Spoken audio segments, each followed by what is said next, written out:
ആ കാര്യങ്ങൾ നമ്മൾ മുമ്പ് വീഡിയോയിലൂടെ നിങ്ങളെ അറിയിച്ചതാണ്. എങ്കിൽ ഒന്നുകൂടി നിങ്ങളെ ആ ഒരു കാര്യങ്ങൾ വ്യക്തമായിട്ട് ഓർമ്മിപ്പിക്കുകയാണ്. ശ്രദ്ധിക്കേണ്ട കാര്യങ്ങളാണ്. വീഡിയോയുടെ വിശദാംശങ്ങളിലേക്ക് കടക്കുന്ന മുമ്പ് കൂടുതൽ ആളുകളിലേക്ക് ഇൻഫർമേഷൻ എത്താൻ ഷെയർ ചെയ്യുക, ലൈക്ക് ചെയ്യുക, ഫേസ്ബുക്കിലൂടെ കാണുന്ന ആളുകൾ ഫോളോ ചെയ്യുക. വീഡിയോയുടെ വിശദമാറ്റങ്ങളിലേക്ക് വരാം. പല ആവശ്യങ്ങൾക്കും പല രോഗങ്ങൾക്കും മരുന്നുകൾ ഉപയോഗിക്കുന്നവരാണ് നമ്മൾ. എന്നാൽ മരുന്നുകൾ ഉപയോഗിക്കുന്നവർ, വാങ്ങുന്നവർ അറിഞ്ഞിരിക്കേണ്ട വളരെ പ്രധാനപ്പെട്ട ഗൗരവമുള്ള ഒരു അറിയിപ്പാണ് ഈ ഒരു വീഡിയോ നിങ്ങളുമായിട്ട് പങ്കുവെക്കുന്നത്. കഴിഞ്ഞ ദിവസം മനോരമ പത്രത്തിൽ ഉല്ലാസ് എന്ന ലേഖകൻ പ്രസിദ്ധീകരിച്ചിട്ടുള്ള വളരെ ഗൗരവമുള്ള റിപ്പോർട്ടാണിത്. അതുകൊണ്ട് തന്നെ കേരളത്തിലെ എല്ലാ മലയാളികളും തീർച്ചയായിട്ടും ഇത് അറിയണം.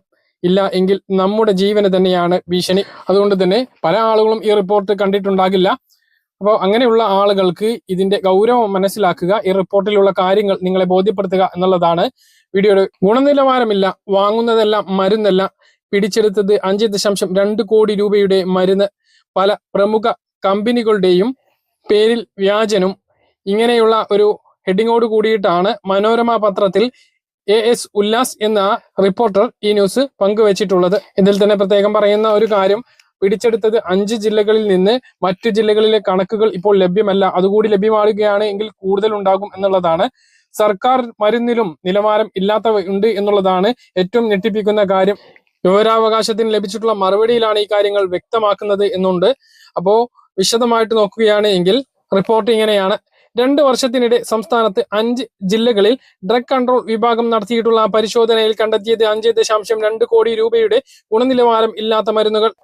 വല്ലപ്പോഴും മാത്രം നടത്തുന്ന പരിശോധനയിൽ തെളിഞ്ഞത് കോടികളുടെ തട്ടിപ്പ് എങ്കിൽ നിലവാരം ഇല്ലാത്ത മരുന്നുകൾ ഇതിന്റെ എത്രയോ മടങ്ങ് വിപണിയിൽ ഉണ്ട് എന്നാണ് ആശങ്കയുണ്ടാക്കുന്ന കാര്യം.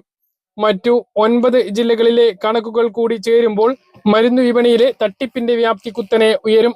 വൈറൽ പനി, ഹൃദ്രോഗം തുടങ്ങിയ രോഗങ്ങൾക്കുൾപ്പെടെ നൽകുന്ന മരുന്നുകളിൽ ഗുണനിലവാരം ഇല്ലാത്തത് കടന്നുകൂടിയിട്ടുണ്ട് എന്ന് ഡ്രഗ് കൺട്രോൾ വിഭാഗം വിവരാവകാശ നിയമപ്രകാരം വെളിപ്പെടുത്തിയിട്ടുണ്ട്. മറ്റു ജില്ലകളിലെ കണക്കുകൾ ലഭ്യമല്ലാത്തത് പരിശോധന കാര്യക്ഷമമല്ലാത്തത് കാരണമാണ് എന്ന് ഉദ്യോഗസ്ഥർ തന്നെ സമ്മതിക്കുന്നു. നിലവാരം ഇല്ലാത്ത മരുന്നുകളിൽ സർക്കാർ വിതരണം ചെയ്യുന്ന മരുന്നുകളുമുണ്ട്. സംസ്ഥാന സർക്കാരിന്റെ സ്ഥാപനമായ കേരള മെഡിക്കൽ സർവീസ് കോർപ്പറേഷൻ 2004 പ്രമേഹം, തലകറക്കം, വെർട്ടിഗോ തുടങ്ങിയ രോഗങ്ങൾക്ക് പാലക്കാട് ജില്ലയിൽ വിതരണം ചെയ്ത 4.39 കോടി രൂപയുടെ മരുന്ന് ഗുണനിലവാരം ഇല്ലാത്തതാണ് എന്ന് കണ്ടെത്തിയെന്നും വിവരാവകാശ മറുപടിയിലുണ്ട്. ഇവ ഡ്രഗ് കൺട്രോൾ വിഭാഗം പിടിച്ചെടുക്കുകയും ചെയ്തു. സംസ്ഥാനത്ത് ഏകദേശം 24,000 മെഡിക്കൽ സ്റ്റോറുകൾ പ്രവർത്തിക്കുന്നുണ്ട് എന്നാണ് കണക്ക്. ഇവയിൽ പരിശോധന നടത്താൻ ആകെ ഉള്ളത് 50ഓളം ഡ്രഗ് ഇൻസ്പെക്ടർമാർ മാത്രമാണ്. പകുതിയോളം മെഡിക്കൽ സ്റ്റോറുകളിൽ വർഷത്തിലൊരിക്കൽ പോലും പരിശോധന നടത്തുന്നില്ല എന്നാണ് വിവരം. പരിശോധനയിൽ മരുന്ന് കണ്ടെടുത്ത് കെമിക്കൽ പരിശോധന കഴിഞ്ഞ് ആ മരുന്നിന്റെ ബാച്ച് മുഴുവൻ നശിപ്പിക്കാൻ ശ്രമം തുടങ്ങുമ്പോഴേക്കും മരുന്നുകളെല്ലാം വിറ്റ് കഴിയും എന്നതാണ് ഇപ്പോഴത്തെ സ്ഥിതി. മറ്റു സംസ്ഥാനങ്ങളിൽ നിന്ന് 100 കണക്കിന് മരുന്ന് കമ്പനികളാണ് കേരള വിപണിയിൽ മരുന്ന് എത്തിക്കുന്നത്. പല പ്രമുഖ കമ്പനികളുടെയും പേരിൽ വ്യാജനം ഇറങ്ങുന്നുണ്ട്. കോട്ടയത്ത് മാത്രം 67 ഇനം മരുന്നുകളാണ് ഗുണനിലവാരം ഇല്ലാത്തതെന്ന് കണ്ടെത്തി തടഞ്ഞത്. പ്രമുഖ കമ്പനികളുടെ പേരിൽ തന്നെ വൈറൽ പനിക്കുള്ള വ്യാജ ഗുളികകളും കണ്ടെത്തിയിരുന്നു. ഇത് സംബന്ധിച്ച് നെയ്യാറ്റിൻകര കോടതിയിൽ കേസ് നടക്കുന്നുണ്ട്. ഗുണനിലവാരം ഇല്ലാത്തതായി കണ്ടെത്തി പിടിച്ചെടുത്ത മരുന്നുകളുടെ പേരാണ് ഇനി പറയുന്നത്.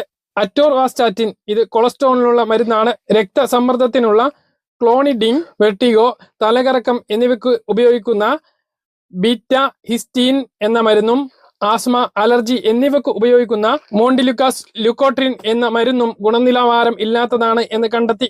ആന്റിബയോട്ടിക്കായ ഓഫ്ലക്സാക്സിൻ, രക്തം നേർപ്പിക്കാൻ ഉപയോഗിക്കുന്ന ആക്സ്പിരിൻ, ക്ലോപ്പിഡോഗ്രൽ, നെഞ്ചിരിച്ചിലിനും ഗ്യാസിനും ഉപയോഗിക്കുന്ന റാബിപ്രസ്റ്റോൾ, ഹൃദ്രോഗത്തിന് ഉപയോഗിക്കുന്ന ഐസോസോർബൈഡ് ഡെനിട്രേറ്റ്, നിക്കോറാൻസിൽ, അൾസമൈസിന് ഉപയോഗിക്കുന്ന ഡോണപൈസിൽ, പ്രമേഹത്തിന് ഉപയോഗിക്കുന്ന ഗ്ലിമിപ്പിറൈഡ്, ഛർദിക്ക് ഉപയോഗിക്കുന്ന ഓൺട്രാൻസെൻട്രോൺ, ഗ്യാസ്ട്രോക്ക് ഉപയോഗിക്കുന്ന പാൻഡോപ്രസോൾ എന്നിങ്ങനെ പോകുന്നു. ഇവയെല്ലാം നമ്മൾ നിത്യജീവിതത്തിൽ ഉപയോഗിക്കുന്ന മരുന്നുകളാണ്.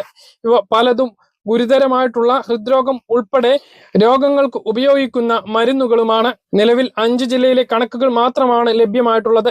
മറ്റുള്ളവിടത്ത് പരിശോധന കൃത്യമല്ലാത്തത് കൊണ്ടാണ് കണക്കുകൾ ലഭ്യമല്ലാത്തത്. കോട്ടയത്ത് 16.0 8 ലക്ഷം രൂപയുടെ മരുന്നും പാലക്കാട് 4.40 കോടി രൂപയുടെ മരുന്നും തിരുവനന്തപുരത്ത് 25.15 ലക്ഷം രൂപയുടെ മരുന്നും ഇടുക്കിയിൽ 24.73 ലക്ഷം രൂപയുടെ മരുന്നും തൃശൂരിൽ 11.14 ലക്ഷം രൂപയുടെ മരുന്നും കുറഞ്ഞ പരിശോധനയിൽ പിടിച്ചെടുത്തു. കൂടുതൽ പരിശോധന നടത്തുകയാണ്. കണക്കുകൾ ഇവിടെ നിന്നും വിടും. പക്ഷേ നമ്മുടെ സംസ്ഥാനത്ത് 24,000-ഓളം മെഡിക്കൽ സ്റ്റോറുകളിൽ പരിശോധന നടത്താൻ 50-ഓളം ആളുകൾ മാത്രമാണ് ഉള്ളത് എന്നുള്ളത് ഞെട്ടിപ്പിക്കുന്ന കണക്കാണ്. ഇതേക്കുറിച്ച് നിങ്ങളുടെ അഭിപ്രായങ്ങൾ താഴെ ഒന്ന് കമന്റായി രേഖപ്പെടുത്തുക.